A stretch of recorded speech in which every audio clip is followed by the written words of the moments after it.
アイシャ・アッターが彼女を喜ばれますようにの伝承によれば、アッターの使徒ムハンマド、サッタッターフ、アライヒは、サッタムは午後の礼拝、アスルを捧げられましたが、その時太陽の光はまだ私の部屋から出て、消えて、はいませんでした。また、アブー・ウサーマがヒシャームから伝えたところでは、太陽の光が私の部屋の底、奥深くにあるうちにとされています。サヒーフ・アルブハーリー544番。アイシャ・アッターが彼女を喜ばれますようにの伝承によれば、アッターの使徒ムハンマド・サッタッターフ・アライヒはサッタムは午後の礼拝、アスルを捧げられましたが、その時太陽の光はまだ彼女の部屋の中にあり、東側の壁に影が這い上がってはいませんでした。部屋の中にまだ影が広がっていませんでした。サヒーフ・アルブハーリー545番。アナス・ブン・マーリク・アッターが彼を喜ばれますようにの伝承によれば、私たちが、預言者と共にマディーナの中心部で、午後の礼拝、アスルを捧げた後、ある人が、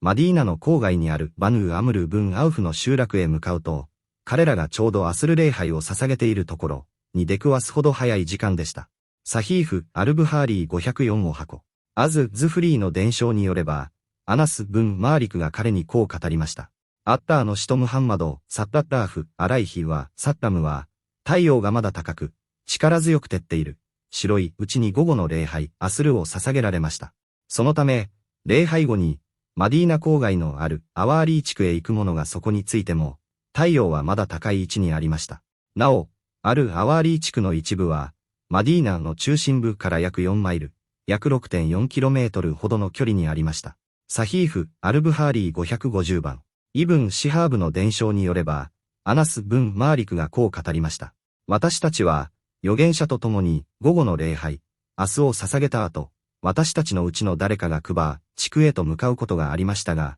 彼がそこに着いた時でも、太陽はまだ高く、輝いていました。サヒーフ・アルブハーリー551番。ハディースの解説。預言者ムハンマド・サッタッターフ・アライヒは、サッタムは、常に午後の礼拝、アスルをその時刻の、最初の最初に捧げるよう心がけられていました。アイシャ・アッターが彼女を喜ばれますようにが、太陽の光がまだ私の部屋の中にあるうちに礼拝を捧げられたと語っているのは、太陽の光が部屋いっぱいに差し込んでおり、まだ東側の壁に影が這い上がっていなかった、フェーウが生じていなかったことを意味します。これは、アスル礼拝を極めて早い時刻に捧げていたことの比喩表現です。なぜなら、彼女の部屋は狭かったため、太陽が少しでも西に傾けばすぐに光は部屋から消え、壁に影ができてしまうからです。部屋の奥深く、そこまで光が届いていたということは、太陽がまだ空の高い位置にあり、アスル礼拝の時間が始まったばかりであることを証明しています。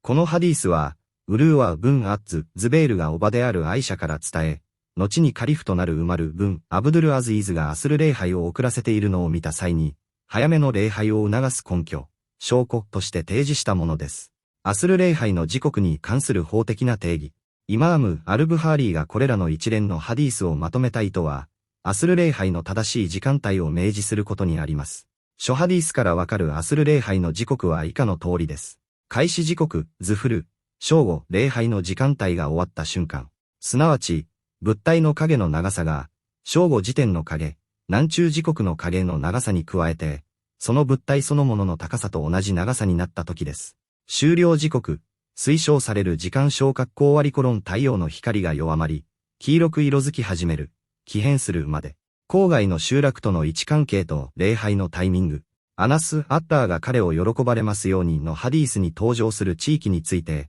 以下のような地理的、状況的背景があります。バヌー・アムル・ブン・アウフ、クバー地区小括弧割りコロン。マディーナの中心部、預言者のモスクから約2マイル、約 3km 離れた場所にありました。人々が預言者、サッタッターフ、アライヒは、サッタムと共にマディーナでアスル礼拝を素早く終え、この距離を移動してクバーに着いたとき、現地の住民はちょうどアスル礼拝を始めているところでした。クバーの住民が礼拝を少し遅らせていたのは、彼らが農業や工作に従事しており、仕事の区切りをつける必要があったためです。一方で、預言者は常に最優先で早めに礼拝を行われていました。あるアワーリー地区、マディーナの郊外、約4マイル、約 6km 離れた高台の集落です。礼拝後にこの距離を歩いて移動しても、現地に着いた時にはまだ太陽が高く白く輝いていました。これも、預言者の礼拝がいかに早かったかを示しています。結論と教訓。これらすべてのハディースは、